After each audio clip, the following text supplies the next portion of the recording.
திருச்சிற்றம்பலம். தென்னாடுடைய சிவனை போற்றி, எந்நாட்டவருக்கும் இறைவா போற்றி. அனைவருக்கும் வணக்கம். ரிஷப ராசிக்குண்டான ஏப்ரல் மாத பலன்கள் எப்படி இருக்கும் அப்படிங்கறத பார்க்கலாம்.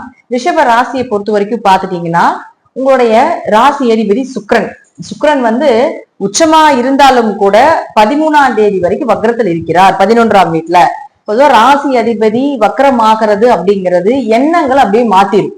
நம்ம என்னதான் நம்ம நேர்மறையாக இருந்தாலும் கூட எதிர்மறையான எண்ணத்தை கொடுத்துரும், கொஞ்சம் பிடிவாத குணத்தையும் ஏற்படுத்தி கொடுத்துரும். அப்ப பொதுவாகவே ராகு 11ஆம் வீட்டுல இருந்து சுக்கிரனும் ராகுவும் சேர்க்கையோட இருக்கு. அப்போ எப்பவுமே பாருங்க, உச்சம் பெற்ற கிரகம் வக்ரமானா நீச பலன் நம்ம சொல்லியிருக்கிறோம். அப்போ என்னதான் இந்த இடத்துல இருந்தாலும் உச்சமான சுக்கிரன் வக்ரம் பெறும்பொழுது நீசத்தன்மையை அடைகிறார்.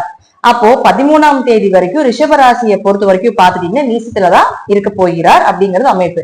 அப்போ உங்களுடைய பிளானிங் எல்லாமே 13ஆம் தேதிக்கு மேல வச்சுக்கோங்க. ஏன்னா 13ஆம் தேதிக்கு மேல மறுபடியும் சுக்கிரன் உச்சத்தன்மையை அடைய போகிறார். அதுவும் ராகுவோட, சனியோட, புதன் மற்றும் சூரியனோட சேர்ந்து 5 கிரக கூட்டு சேர்க்கையோட நிக்குது. 11ஆம் இடத்தில் ஒரு கிரகம் 2 கிரகம் இருந்தாலே நம்ம என்ன சொல்லுவோம்னா, ஒரு கிரகம் இருக்கணும் கம்பல்சரி. ஏன்னா 11ல ஏதாவது ஒரு பாகம் இருக்கணும்னு சொல்லணும். அப்போ இந்த ரிஷபத்தை பொறுத்த வரைக்கும் பாத்துட்டீங்கன்னா 5 கிரகங்களும் 11ஆம் வீட்டில் இருக்கின்றார்கள். புதன் யாரோட சேர்றாரோ அவரோட மாறிக்குவார். ஏன்னா பாவ கிரகங்கள் 4 கிரகங்களும் சுக்கிரனாக இருந்தாலும் சுக்கிரனும் ஒரு பாவ கிரகமே, அசுப கிரகமாக அவரையும் நாம இந்த இடத்துல நம்ம சேர்த்திக் கொள்ளலாம். ஏன்னா இவர் குருதான் உங்களுக்கு முழு சுப கிரகம். இவர் அசுவத்தினுடைய பாவி. சோ அதனால நம்ம என்ன எடுத்துக்கலாம் அப்படின்னு எடுத்துட்டீங்கன்னா, சுக்கிரன் இங்க உச்சமாகும் பொழுது 13ஆம் தேதிக்கு மேல நீங்க நினைக்கிற விஷயங்கள் அனைத்தும் நடக்கும். லாபங்கள் எதிர்பார்த்தது போல கிடைக்கும். பெரிய பல்க் அமௌண்டாகவோ அல்லது ஷேர் மார்க்கெட் சம்பந்தப்பட்ட தொழில் இருக்கக்கூடியவர்களாகவோ இருந்தீங்கனாலோ, ஏன்னா ரிஷபத்தை பொறுத்த வரைக்கும் நேர காலங்கள் எல்லாமே நல்லா இருக்கு.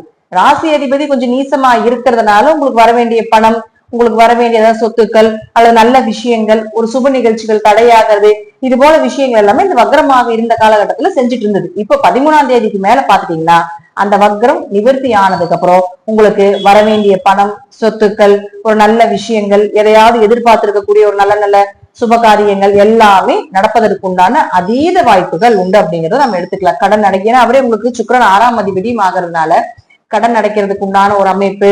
அதே போல பாத்தீங்கன்னா வீடு கட்டுறதுக்கு உண்டான ஒரு லோன் கிடைக்கல, லோன் வாங்கியிருக்கிறோம், லோன் கட்ட முடியல, இது போல சில மிஸ்டேக்ஸ் எல்லாமே இருக்கும் இல்லைங்களா. லோனு கொடுத்துருக்குறோம், ஆனா அதுக்கு எங்களுக்கு ப்ராசஸ் ஆகி எங்க கைக்கு வர மாட்டேங்குது. இது போல தடை எல்லாமே உடைஞ்சிரும். அடுத்தது அதே போல பாத்தீங்கன்னா உங்களுக்கு 6ஆம் இடங்கிறது வேலை. அப்ப வேலை வாய்ப்பு வர்றது, ஒரு பக்கம் இடமாற்றம் பண்றீங்க, வேலை வாய்ப்புக்காக வெளியூர் எங்காவது போலான்னு இருக்கீங்க, லாட்டரி அமௌண்ட் வர்றது, ஷேர் மார்க்கெட்ல பணம் வர்றது, இது எல்லாமே இந்த சுக்கிரன் 13ஆம் தேதிக்கு மேல பண்ணுவார். உங்களுடைய பிளானிங் எல்லாமே 13க்கு மேல வைத்துக் கொண்டால் அதீத லாபம் அப்படிங்கிறது கண்டிப்பாக உண்டு. அடுத்தது புதன். இந்த புதனை பொறுத்த வரைக்கும் பாத்துட்டீங்கன்னா 2 மற்றும் 5ஆம் அதிபதி, பணம், வாக்கு, குலதெய்வம், குடும்பம், இது எல்லாமே புதன் தான் வாங்கியிருக்காரு. இப்ப புதன் என்ன ஆயிருக்காரு அப்படின்னு பாத்தீங்கன்னா 2 கூடையவரும் 11ல இருந்தார், நீசத்துல இருந்தார்.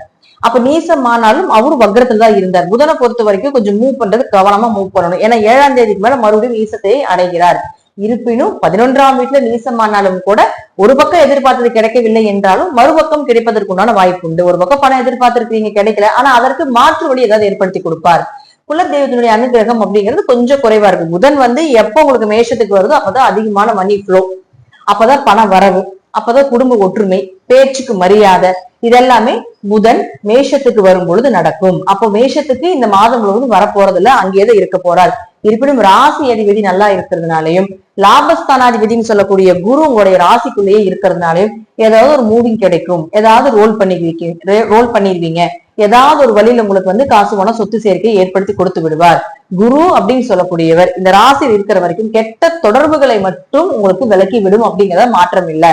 தப்பான ஒரு வழியில போக விடாம, தப்பான நபர்களுடைய சேர்க்கை இல்லாம, கொஞ்சம் இந்த கண் திருஷ்டிகள் எல்லாமே இல்லாம தெய்வத்தினுடைய அனுகிரகத்தோட இந்த குரு வச்சிருப்பார் உங்களுடைய ராசிக்குள்ள இருக்கிற வரைக்கும். சோ இங்க இருக்கிற வரைக்கும் புதன் இங்கதான் இருப்பார். அதனால நம்ம பயப்பட வேண்டிய அவசியங்கள் கிடையாது.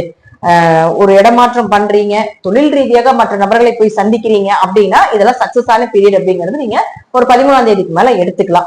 அடுத்தது உங்களுக்கு 4ஆம் அதிபதி. 4ஆம் அதிபதினா வீடு, சொத்துக்கள், மனசு. ஃபர்ஸ்ட் மனம் தெளிவா இருக்கா அப்படின்னா உங்களுக்கு 4ஆம் அதிபதி நல்லா இருக்கும். அப்ப 4ஆம் அதிபதினு சொல்லக்கூடிய சூரியன் உங்களுக்கு 13ஆம் தேதி வரைக்கும் இங்கதான் இருப்பார். அதற்கு மேல பாத்துட்டீங்கன்னா மேஷத்துக்கு வந்து விடுவார். சோ 4 உங்களுக்கு 13ஆம் தேதிக்கு மேல மேஷத்துக்கு வரும் பொழுது கொஞ்சம் வீடு, மனை, சொத்துக்கள் இது சார்ந்த விஷயங்கள் பெருசா எதுவும் மூவ் பண்ண வேண்டாம். ஏன்னா அது வந்து உங்களை 12 அப்படிங்கிறது பாத்தீங்கன்னா உங்களுக்கு ஒரு ஏமாற்றத்தையோ ஒரு தேவையில்லாத ஒரு நட்புகளையோ அல்லது இப்போ ஒரு இடம் வாங்கலாம்னு இருக்கீங்கன்னா அது வந்து உங்களுக்கு ஒரு சரியில்லாத ஒரு டாக்குமெண்ட் சம்பந்தப்பட்ட பிரச்சனைகளை கொடுக்கறதோ ஒரு பத்திரம் சம்பந்தப்பட்ட பதிவுல ஏதாவது பிரச்சனைகளை கொடுக்கறதோ கொடுத்துரும். அதனால 4ஆம் அதிபதி 12ஆம் வீட்டுக்கு இருக்கிறதுனால அந்த புதன், அதாவது புதன் அதே 7ஆம் தேதிக்கு மேல இங்கேயும் வந்துருவாரு. சூரியனும் அதுக்கு 13ஆம் தேதிக்கு மேல வரும் பொழுது கொஞ்சம் கவனமாக இருந்து செயல்படுத்த வேண்டும். கொஞ்சம் விரயங்களும் உண்டு, பயணங்கள் அதிகமாக இருக்கும், தேவையான மன உளைச்சல்களும் ஏற்படும். அதே போல தாயாருக்கு ஏதாவது மருத்துவ செலவுகள், உங்களுடைய ஆரோக்கியங்களும் உங்களுடைய மனசும் கொஞ்சம் கவனமா பாத்துக்கோங்க அப்படிங்கறதுதான் இந்த மாதம் ரிஷபத்துக்கு உண்டான பலன். அதே போல வீடு மனை சொத்துக்கள் வண்டி ஏதாவது மாத்துறீங்க பிடிக்கிறீங்க அப்படின்னா அதெல்லாம் எதுவுமே வேண்டாம். இப்ப கொஞ்சம் அது சார்ந்த விஷயத்துல கொஞ்சம் பொறுமையா இருந்து ஹேண்டில் பண்றது ஒரு நல்ல விஷயமா இருக்கு. அடுத்தது செவ்வாய். செவ்வாய் இந்த செவ்வாய் பாத்துட்டீங்கன்னா 7 மற்றும் 12ஆம் அதிபதி நீசம் ஆகிறார். அப்ப 7 நீசமாகும் பொழுது முதல்ல நம்ம தெரிஞ்சுக்க வேண்டிய விஷயம் என்னன்னு பாத்தீங்கன்னா முழுக்க திருமணம் சார்ந்த விஷயத்துல கொஞ்சம் பொறுமையா இருங்க. ஏன்னா 7ஆம் இடம் அப்படிங்கிறது திருமணஸ்தானம், பார்ட்னர் போடுறது, இதெல்லாம் 7 தான். அப்போ புதுசா வரன் பார்த்துட்டு இருக்கீங்க அப்படின்னா இந்த மாதம் கொஞ்சம் வரன்களை தள்ளி வைப்பது நல்லது.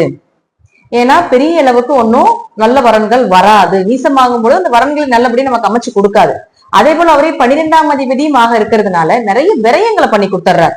ஏதாவது ஒரு மருத்துவ செலவுகளோ தேவையில்லாத அலைச்சலோ பயணங்களோ, எதுக்கு போறோம் எதுக்கு வரோம் என்ன செய்யறோம் அப்படிங்கிறது எதுவுமே நமக்கே தெரியாத அளவுக்கு செஞ்சு கொடுத்துட்றாரு. சோ அதனால பொறுமையாக இருந்து ஹேண்டில் பண்ணுவது என்பது, இந்த செவ்வாய் வந்து இந்த மாசம் முழுவதும் அங்கதான் இருப்பார். சோ வந்து இந்த மாதம் முழுவதும் கொஞ்சம் ஏப்ரல் மாதம் முழுவதும் இந்த வரன் பார்க்கிறதையும் அதே போல பயணத்தை தவிர்த்து கொள்வது என்பது ஒரு சிறப்பான விஷயமா இருக்கும். அடுத்தது பாருங்க உங்களுக்கு சூரியன். இந்த சூரியன் அப்படின்னு சொல்லக்கூடியவர் யாரு? 4ஆம் அதிபதி. இயற்கையாகவே 11ல இருக்காரு. அவர் தான் மனசுக்கு காரகர். 13ஆம் தேதிக்கு மேல அவரு 12க்கு வரப்போகிறார். அப்போ மனம் ரீதியாக ஒரு வீடு மனை சொத்துக்கள் ரீதியாக ஏதாவது மூவ் பண்றீங்கன்னா 13ஆம் தேதிக்கு முன்னாடியே அதை மூவ் பண்ணிக்கோங்க. ஏன்னா 13ஆம் தேதிக்கு மேல அவரு வரையத்துக்கு வராரு, 12க்கு வராரு. அப்ப அதற்கு மேல நீங்க பண்றப்போ உங்களுக்கு ஏமாற்றப்பட வேண்டியதோ டாக்குமெண்ட் சம்பந்தப்பட்ட விஷயத்திலேயோ அல்லது பத்திரம் சார்ந்த விஷயத்துல ஏதாவது பதிவு பண்ணும் பொழுது ஏமாற்றுதலோ இது போல ஏதாவது ஒரு குளறுபடிகளை ஏற்படுத்தி கொடுத்து விடுவார் இந்த சூரியன். சூரியன் 12க்கு வரும் பொழுது பாத்துட்டீங்கன்னா கண்டிப்பாக எந்த விதமான வீடோ மனைகளோ சொத்துக்களோ வண்டி வாகனங்களோ இது சார்ந்த விஷயத்துல கொஞ்சம் மூவ் பண்ணாம இருப்பது என்பது ரொம்ப சிறப்பான ஒரு விஷயமா இருக்கும். அடுத்தது குருவை பொறுத்த வரைக்கும் பாத்துட்டீங்கன்னா குரு 8 மற்றும் 11ஆம் அதிபதி. நல்லதையும் செய்யும், லாபத்தையும் கொடுக்கும், கெட்டதையும் செய்யும், கொஞ்சம் அவமானத்தையும் கொடுக்கும். இது எல்லாமே பண்ணக்கூடியதான் குரு. அப்ப அவர் லக்னத்துல உங்களுக்கு ஒரு ஆசைக்குள்ள இருக்கிற வரைக்கும் 8 குடையவர் அப்படின்னு சொல்லக்கூடிய அங்க இருக்கிற வரைக்கும் 11ஆம் அதிபதி லாபஸ்தானாதிபதி குரு அங்க இருக்கும் பொழுது லாபங்கள் நீங்க எதிர்பார்த்தபடி வரும். ஆனா வர்றது ஏதாவது விரயத்துக்கோ ஏதாவது மருத்துவ செலவுக்கோ ஏதாவது தேவையில்லாத ஒரு விஷயத்துக்காக அது உங்களுக்கு தவிர்க்கப்படும் என்பது அப்படிங்கறது முற்றிலும் உண்மை. பொதுவா ரிஷபராசியை பொறுத்த வரைக்கும் 5 கிரக கூட்டு சேர்க்கை அப்படிங்கிறது 11ஆம் இடத்துல இருக்கிறதுனால, அதுவும் அதுக்கப்புறம் பாருங்க உங்களுக்கு உங்களுடைய ராசி அதிபதி 13ஆம் தேதி மேல உச்சம் ஆகிறதுனால அதற்கு மேல ஏதாவது பண வரவு செல்வ செழிப்பு இதெல்லாமே ஏற்படுத்தி கொடுக்குமே தவிர மற்றபடி பாத்துட்டீங்கன்னா குடும்ப ரீதியாக கொஞ்சம் வீடு மனை சொத்துக்கள் ரீதியாக இதுல எல்லாமே கொஞ்சம் என்ன விஷயங்கள் பண்ணனீங்கனாலும் கொஞ்சம் கவனமாக இருந்து செயல்படுத்த வேண்டும். இந்த ஏப்ரல் மாசம் சனியும் 11க்கு வந்துடுறாரு. அப்போ இந்த சனியும் மேல வரும்போது கண்டிப்பா உங்களுக்கு லாபத்துக்கு குறைவு இருக்காது, சந்தோஷங்களுக்கு குறைவு இருக்காது. இருப்பினும் கொஞ்சம் கவனமாக இருந்து ரிஷபராசி செயல்படுத்த வேண்டும் அப்படிங்கிறது முற்றிலும் உண்மை. இப்போ இது எல்லாமே நான் சொல்லக்கூடியது எல்லாமே உங்க தசாபுத்தி நல்லா இருந்துட்டா இதனுடைய கருத்துக்கள் கொஞ்சம் மாறுபடும், அவ்வளவுதான். மற்றபடி பாத்துட்டீங்கன்னா நான் சொல்லக்கூடியது அனைத்துமே உண்மை அப்படிங்கிறது முற்றிலும் உண்மை. நன்றி. மீண்டும் ஒரு நல்ல பதிவுல சந்திக்கலாம். திருச்சிற்றம்பலம், தில்லையம்பலம், ஸ்ரீ நரசிம்ம திருவிகளை சரணம். கடவுள் அருள் டிவியை பார்த்தமைக்கு நன்றிகள். மேலும் இது போன்ற தகவல்களை தெரிந்து கொள்ள கடவுள் அருள் டிவியை சப்ஸ்கிரைப் செய்யுங்கள். மறக்காமல் பெல் ஐக்கானை கிளிக் செய்யுங்கள்.